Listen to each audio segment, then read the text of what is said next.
en termes de préparation, on a un kit Reos EFS plus 7.5. Donc il compose les amortisseurs ainsi que les ressorts.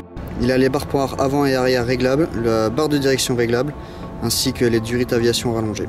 J'ai remplacé les cylindres blocs d'origine par des cylindres blocs excentriques pour récupérer l'angle de chasse suite à la Reos. Les biellettes ont aussi été rallongées. Il est monté avec des pneus Cooper STT Pro de dimension 285/75 R16 sur de la jante Gauss modular 8/16 déploiement 25. Je lui ai mis des moyeux débrayables AVM renforcés.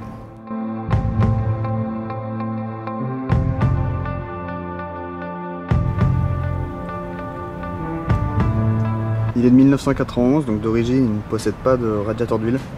J'ai donc acheté un support de filtre à huile après 93 et dessus j'ai raccordé deux durites en inox vers un radiateur d'huile performance. EGR condamné avec une plaque entre la pipe d'admission et retour au niveau de l'échappement. Passons maintenant au plus intéressant, l'équipement arrière.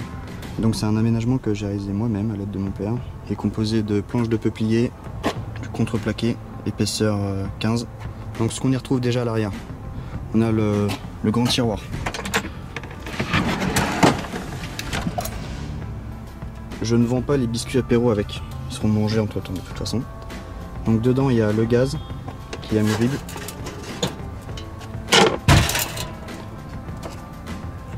Et en dessous, bouteille de gaz sur plusieurs étages et d'autres conneries.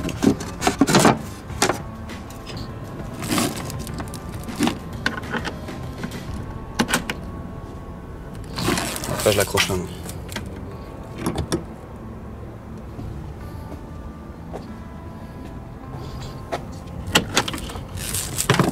Pour ce qui est de la lumière, c'est celle-ci. Bien sûr le compresseur est fonctionnel.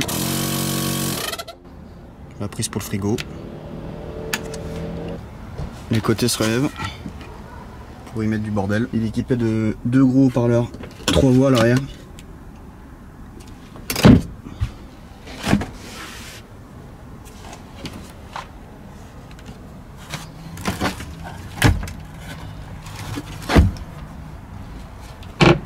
De ce côté, le compartiment frigo.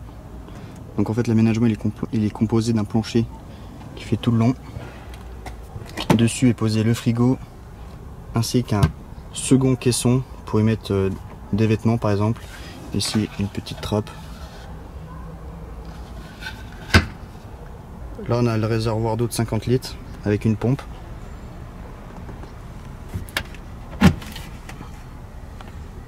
Et là on accède à la partie technique.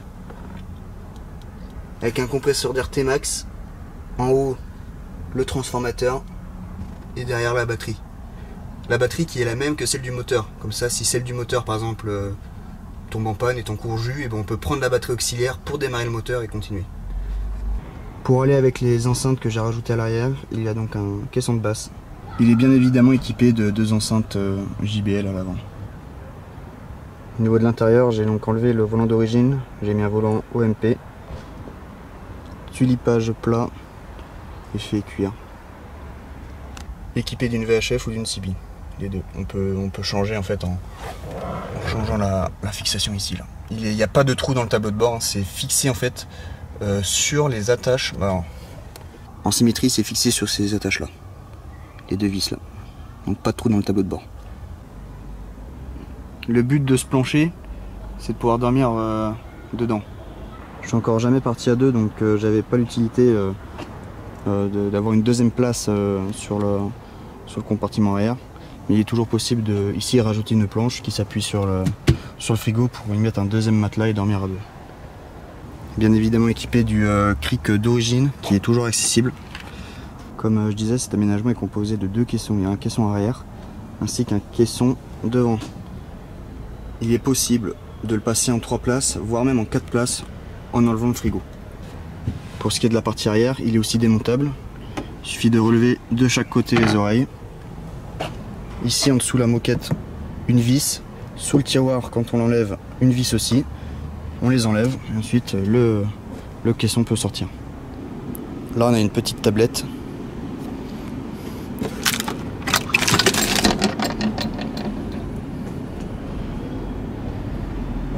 Sur la partie gauche derrière le siège passager, on retrouve un caisson.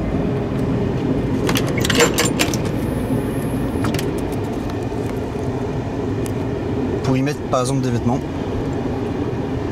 Dessous ce caisson, du rangement. On peut y mettre donc des bacs format Europe. Il y en a deux. Un là et un qui va derrière. Ils se suivent. Et à côté, encore du rangement. Ici, la sortie d'air comprimé.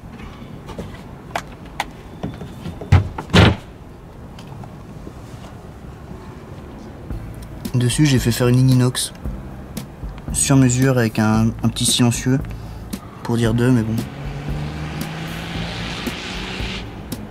Avec l'échappement qui crache comme ça vers le bas. Donc avec mon père, on a fabriqué ce petit accessoire. Ça permet de pouvoir respirer la nuit quand on dort dedans. Donc il s'installe comme ça. On descend la vitre.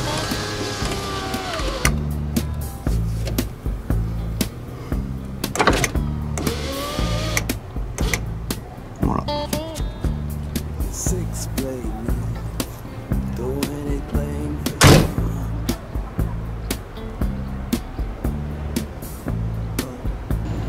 Lorsque je l'ai acheté, j'ai quand même repeint pare-choc avant, pare-choc arrière, la calandre.